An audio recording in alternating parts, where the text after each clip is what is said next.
নিজের ব্যবহার করা পুরাতন কাপড় অন্য কাউকে দিলে উক্ত ব্যক্তির কোনো ক্ষতি হয় কিনা? গর্ভকালীন সময়ের শেষের দিকে এসে সিয়াম পালন করতে না পারলে করণীয় কি? নামাজে সূরা ফাতিহার সাথে অন্য যে সূরা মিলানো হয় সেক্ষেত্রে কি একটা মাত্র সূরা দিয়ে নামাজ পড়া যাবে? বিয়ের উদ্দেশ্যে পাত্রের মুখমণ্ডল দেখা জায়েজ হবে নাকি না জায়েজ? শরীরে তেল দিয়ে অজু করলে কি অজু হবে? পুরাতন অব্যবহারযোগ্য কোরআন শরীফ কি করব? আসুন তাহলে আর বিলম্ব না করে আমরা প্রশ্নের উত্তর দেওয়ার পালায় প্রবেশ করি। চারু এআইডি থেকে আপনি লিখেছেন, নামাজে সূরা ফাতিহার সাথে অন্য যে সূরা মিলানো হয় সেক্ষেত্রে কি একটা মাত্র সূরা দিয়ে নামাজ পড়া যাবে? যেমন সূরা ফাতিহার পর শুধু সূরা কাউসার পড়ে কি সব ওয়াক্তের নামাজ পড়া যাবে? দেখুন, সূরা ফাতিহার সাথে অন্য সূরা যে মিলানো হয়, প্রথম রাকাতে যে সূরা পড়বেন, দ্বিতীয় রাকাতে অন্য কোনো সূরা পড়বেন। যদি কোনো কারণে আপনার আর কোনো সূরা মুখস্থ না থাকে কিংবা একই সূরা ২ বার পড়েছেন অনিচ্ছাকৃতভাবে, নামাজ হয়ে যাবে আপনার ডেফিনিটলি। কিন্তু ইচ্ছাকৃত এইভাবে একটা সূরাই নিয়মিতভাবে ২ রাকাতে পড়া এটা উচিত না। বিশেষ করে আপনার মুখস্থ না থাকলে আরেকটা সূরা মুখস্থ করা পর্যন্ত পড়বেন। আর যদি মুখস্থ থাকে তাহলে সেক্ষেত্রে যৌক্তিক কোনো কারণ ছাড়া বা ভুলে যাওয়া ছাড়া প্রত্যেক রাকাতে আপনি একই সূরা পড়েছেন সেটা করা উচিত নয়। এমডি আশরাফুল ইসলাম লিখেছেন, শরীরে তেল দিয়ে অজু করলে কি অজু হবে? শরীরে তেল ব্যবহার করেছেন, তেল ব্যবহার করে তারপর আপনি অজু বা গোসল করেছেন, অজু হয়ে যাবে। এতে ত্বকে পানি পৌঁছেনি সেই আশঙ্কা করে কোনো দুশ্চিন্তা করার কোনো প্রয়োজন নেই। নরমাল তেল যদি ব্যবহার করে থাকেন তার উপর দিয়ে অজু করতে কোনো অসুবিধা নেই এবং এর ফলে অজু হয়ে যাবে। মোহাম্মদ রমি আপনি লিখেছেন, বিয়ের উদ্দেশ্যে পাত্রের মুখমণ্ডল দেখা জায়েজ হবে নাকি না জায়েজ? বিয়ের উদ্দেশ্যে পাত্রের মুখমণ্ডল দেখা জায়েজ হবে, এটা না জায়েজ হওয়ার কোনো কারণ নেই। তবে মুখমণ্ডল যে আপনি দেখবেন আ সেটা বিয়ের কথাবার্তা পাকাপাকি হয়েছে, এখন দেখাদেখির মাধ্যমে ফাইনাল হবে। এরকম হলে তখন আপনি দেখবেন। আপনি যেখানে সেখানে রাস্তাঘাটে যেকোনো নারীকে দেখার জন্য এটা যদি ছলছাতুর হিসাবে বা অজুহাত হিসাবে এটাকে বের করেন তাহলে সেক্ষেত্রে তো অবশ্যই সেটা গুনাহ হবে এবং নাজায়েজ কাজ হবে, হারাম হবে।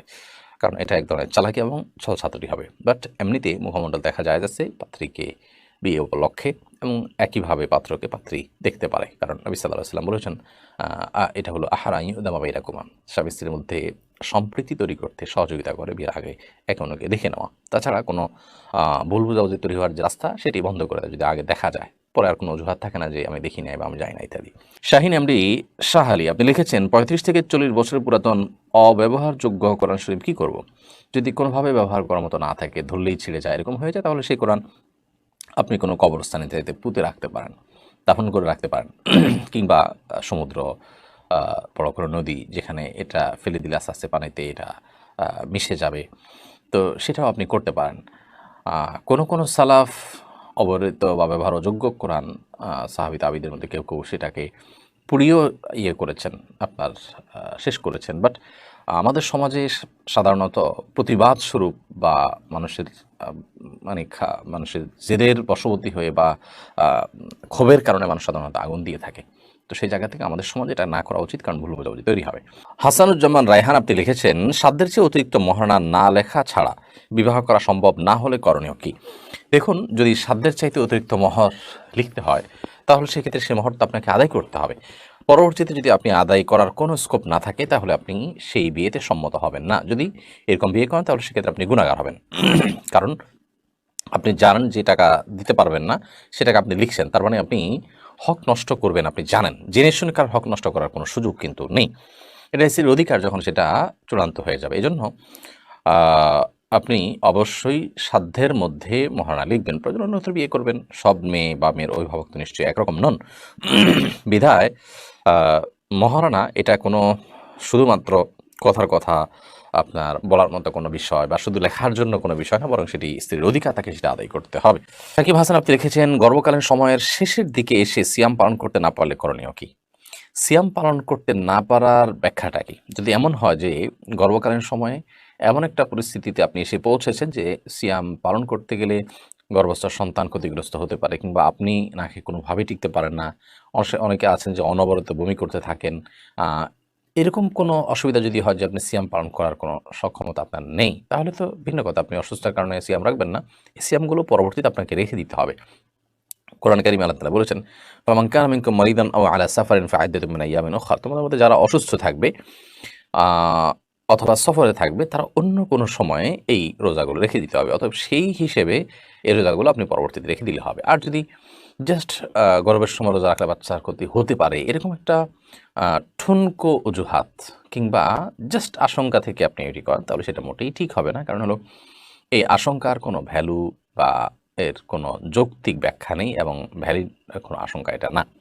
জায়ান আহমেদ আপনি লিখেছেন, মহিলাদের জন্য হাজরা আসওয়াদ চুম্বন করতে যাওয়া কি পর্দার খেলাফ হিসেবে গণ্য হবে? যদি সেরকম কোনো সুযোগ থাকে যে কোনো মা কোনো বোন হজ কিংবা উমরা করতে গেছেন এবং তিনি হাজরা আসওয়াদ পাথর চুমা করার কোনো সুযোগ তৈরি হয়েছে, চুমা দেওয়ার মেয়েদের জন্য কোনো লাইন হয়েছে অথবা পুরুষদের সাথে ধাক্কাধাক্কি করা ছাড়া করার সুযোগ হয়েছে, তাহলে তিনি করবেন। আর যদি ধাক্কাধাক্কি করে পুরুষদের সাথে তার এটা করতে হয়, যে অবস্থা সেখানে হয়ে থাকে, তাহলে কোনো অবস্থাতে জায়েজ নেই সেখানে তার এই চুমু দিতে যাওয়াটা। কারণ এটা করতে গেলে তাকে ভয়ঙ্কর ফিতনায় পতিত হতে হবে। হ্যাঁ, মেয়েদের আলাদা এখন লাইন থাকলে, সেখানে কোনো পুরুষের সাথে তার ধাক্কাধাক্কি হওয়ার আশঙ্কা না থাকলে, বাজে পরিস্থিতি আর পড়ার আশঙ্কা না থাকলে তিনি এটা করবেন। এমনকি তওয়াফের সময় পর্যন্ত পুরুষের সাথে ধাক্কাধাক্কি যেন না হয়, সেদিকটা খুব মানে সর্বোচ্চভাবে সতর্কতা অবলম্বন করতে হয়। আমাদের দেশের মহিলা তো বটে, পুরুষরাও যারা যান তারাও সেখানে আপনার চুমু দিতে গিয়ে পাথরে যা করেন সেটা আসলে দৃষ্টিকোণ থেকে জায়েজ হয় না। এইভাবে চুমু দেওয়ার চাইতে না দেওয়া অবশ্যই বেটার। কারণ চুমু দেওয়াটা যদি সুন্নাহ হয়ে থাকে তাহলে সেক্ষেত্রে মানুষকে কষ্ট দেওয়া, কাউকে আঘাত করা, ধাক্কাধাক্কি করে মানুষকে বিপদের মুখে ঠেলা বা নিজেকে বিপদের মুখে ফেলে দেওয়া, এটা কিন্তু গুনাহের কাজ। বিধায় চুমু দেওয়ার চাইতে ওটা থেকে বেঁচে থাকা অনেক বেশি জরুরি। রোকসানা করিম বর্ষা আপনি লিখেছেন, নিজের ব্যবহার করা পুরাতন কাপড় অন্য কাউকে দিলে উক্ত ব্যক্তির কোনো ক্ষতি হয় কিনা? ব্যবহার করা কাপড়, পুরাতন কাপড় অন্য কাউকে দিলে আপনার কোনো ক্ষতি হওয়ার আপাতদৃষ্টিতে কোনো কারণ নেই।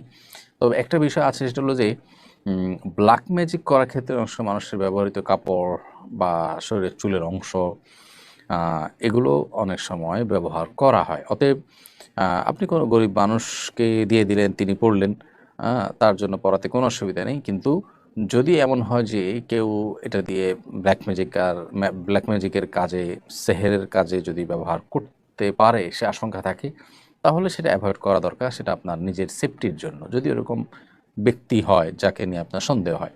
বাট এছাড়া গরিব মানুষ একজনকে দিয়ে দিলেন, আননোন মানুষ বা অপরিচিত মানুষ অথবা এমন মানুষ যিনি পরিচিত কিন্তু এটা তার দ্বারা আপাতদৃষ্টিতে করার কোনো কারণ নাই, তাহলে সেক্ষেত্রে এটা অবশ্যই তিনি ব্যবহার করতে পারেন। যিনি ব্যবহার করবেন তার কোনো ক্ষতি কোনো অবস্থাতে হওয়ার কোনো কারণ নেই। কাপড়ের মধ্যে কোনো লাভ ক্ষতির কিছু নেই। যদি মনে করে কেউ এরকম যে আরেকজনের ব্যবহৃত কাপড় পরলে তার অসুবিধা হবে বা ক্ষতি হবে, তাহলে সেটি এক ধরনের শিরকপূর্ণ বিশ্বাস।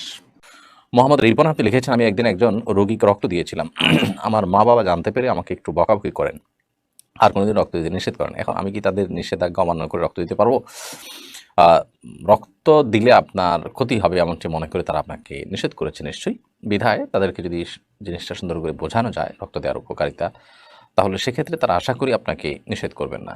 যদি তারপরও তারা নিষেধ করেন, তো আপনার রক্ত দেয়া না দেওয়ার উপরে যদি অন্য কোনো মানুষের বিশেষ লাভ ক্ষতি নির্ভর না করে আপনি কাউকে রক্ত না দিলে আর বহু লোকের রক্ত দিয়ে তিনি চলতে পারবেন, এরকম যদি হয়, তাহলে মা বাবার নির্দেশটাকে আপনার গুরুত্বের সাথে মানা উচিত। বিশেষ করে মা বাবা হিসাবে শ্রদ্ধার জায়গা থেকে যে কাজটি জায়েজ কাজ, ফরজ বা ওয়াজিব কাজ না, সেটি মা বাবা নিষেধ করলে সেই নিষেধাজ্ঞাকে প্রায়োরিটি দিতে হয় এবং শুনতে হয়। সেই জায়গা থেকে আপনি তাদের নির্দেশের প্রতি খেয়াল রাখবেন। তবে তাদেরকে যদি আপনি বুঝিয়ে নিতে পারেন, কাউন্সেলিং করতে পারেন এবং এটার যে গুরুত্ব আছে সেটা আপনি বোঝাতে পারেন, ডেফিনেটলি সেটা খুবই ভালো এবং প্রশংসার কাজ। ইশতিয়াক আহমেদ দীপু আপনি লিখেছেন, মুরব্বীরা বলেন নিজের বাচ্চাদের মুখের দিকে বাবা মার তাকাতে হয় না, নিজের বাচ্চাদের মুখের দিকে মা বাবা তাকালে নাকি বাচ্চার হায়াত কাটা যায়। কতটুকু সত্য? একেবারে মিথ্যা কথা এবং অমূলক কথা এবং কুসংস্কারাচ্ছন্ন বিশ্বাস এটি। মা বাবা বাচ্চার মুখের দিকে তাকাবে না তো কে তাকাবে? বাচ্চার মুখের সৌন্দর্য, মায়াবী চেহারা, এটা বাবা মা উপভোগ করবে না? অন্য দুনিয়ার সবাই উপভোগ করবে, শুধুমাত্র বাবা মা সেটা থেকে বঞ্চিত হবে, নিজের সন্তানের মুখ তারা দেখবে না? এটা কেমন কথা? একেবারেই ভিত্তিহীন কথা। মা বাবা বাচ্চার মুখের দিকে তাকালে তার হায়াত কমে যায়, এটা না বৈজ্ঞানিক কোনো কথা, না ধর্মীয় দৃষ্টিকোণ থেকে সঠিক কোনো বিশ্বাস। তবে এটা ঠিক যে সন্তানের প্রতি অতিরিক্ত মুগ্ধতা, কখনো কখনো বাবা মায়ের অতিরিক্ত মুগ্ধতা এটা বদনজরের দিকে নিয়ে যায়, যার কারণে সন্তানের ক্ষতিগ্রস্ত হওয়ার আশঙ্কা থাকে। সেটা থাকলে মনে হলে যদি সেরকম কিছু হয়েছে, তাহলে সেক্ষেত্রে মা বাবার অজু করা পানি এটা সন্তান মাথার উপর ঢেলে গোসল করে দিলেন, তাকে ধুয়ে দিলেন। এটা হলো বদনজর থেকে বাঁচার সবচেয়ে কার্যকর আমল এবং সুন্নাহসম্মত হাদিস প্রমাণিত আমল। সেটা করা যেতে পারে যদি সেরকম সমস্যা হয়ে থাকে। তাহলে নর্মালি যে সকাল বিকাল এরকম হয় তা না, কালে বদলে এরকম হতে পারে। তো মা বাবা অবশ্যই সন্তানের দিকে তাকাবে এবং এর কারণে সন্তানের কোনো ক্ষতি হবে না, অর্থাৎ হায়াত ইত্যাদি কমার কথা যে বলা হচ্ছে সেরকম কোনো কিছু